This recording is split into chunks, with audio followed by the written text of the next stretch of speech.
High এইস কিচেনের বন্ধুরা, আজ আমি বানাবো খুব চটপটে মজাদার চিলি ফ্রাই চাট। তাহলে চলুন দেখে নেওয়া যাক এই চাটের রেসিপিটা। চিলি ফ্রাই চাট বানানোর জন্য আমি এখানে নিয়েছি একটু লম্বা ধরনের বেশ কতগুলি লঙ্কা, আর সাথে নিয়ে নিচ্ছি দুটো মিডিয়াম সাইজের পেঁয়াজ, একটা লেবু, শসা, গাজর এবং ধনিয়া পাতা। প্রথমে লঙ্কার চাট বানানোর জন্যে আমি এখানে একটা ব্যাটার বানিয়ে নিচ্ছি। একটা পাত্রের মধ্যে ছোটো চামচের হাফ চামচ বিট লবণ, হাফ চামচ আজওয়ান এবং হাফ চামচ হলুদের পাউডার, হাফ চামচ কাশ্মীরি লঙ্কার পাউডার দিয়ে দিলাম।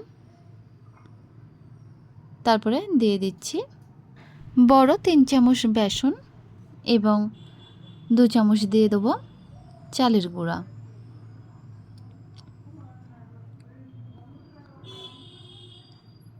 এগুলো দেওয়ার পরে দিয়ে দিচ্ছি অল্প একটু ধনিয়া পাতা কুচি। তারপরে বেশ ভালোভাবে কিন্তু ব্যাটারটাকে ফেটিয়ে নেব।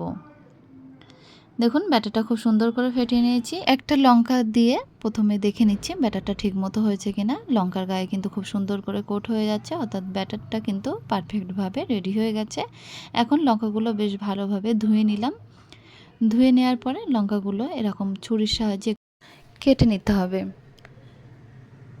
এই লঙ্কাগুলো কিন্তু খুব বেশি ঝাল থাকে না, তাই জন্য আমি আর বীজগুলো বাদ দিলাম না। দেখুন এরপরে একটা একটা লঙ্কা ব্যাটারের মধ্যে বেশ ভালোভাবে ডিপ করে কিন্তু তারপরে ফ্রাই করার জন্য মিডিয়াম ফ্লেমে একটি কড়া বসিয়ে কড়াইয়ের মধ্যে বেশ কিছুটা সাদা তেল দিয়ে তেলটা গরম হয়ে গেলে একে একে লঙ্কাগুলো কিন্তু ছেড়ে দেব। দেখুন প্রত্যেকটা লঙ্কা ব্যাটারটায় ভালোভাবে ডিপ করে নিয়ে কিন্তু তেলের মধ্যে কিন্তু ছেড়ে দিতে হবে। তারপরে উল্টে পাল্টে বেশ কয়েক মিনিট ধরে ভালো করে ফ্রাই করে নিতে হবে। দেখুন এরকম যখন কালার চলে আসবে তখন তেল ঝরিয়ে তেল থেকে তুলে নিতে হবে। এবার চাটটা বানানোর জন্য আমি এখানে পেঁয়াজগুলো কিন্তু একদম ছোট ছোট করে কেটে নেব। দেখুন পেঁয়াজগুলো কেটে নেওয়ার পরে আমি শসাটাও কিন্তু কেটে নিচ্ছি, একটু ছোট ছোট করে কেটে নেব। তারপরে গাজরটাও কিন্তু কেটে নেব, লেবুটাও কেটে নিচ্ছি।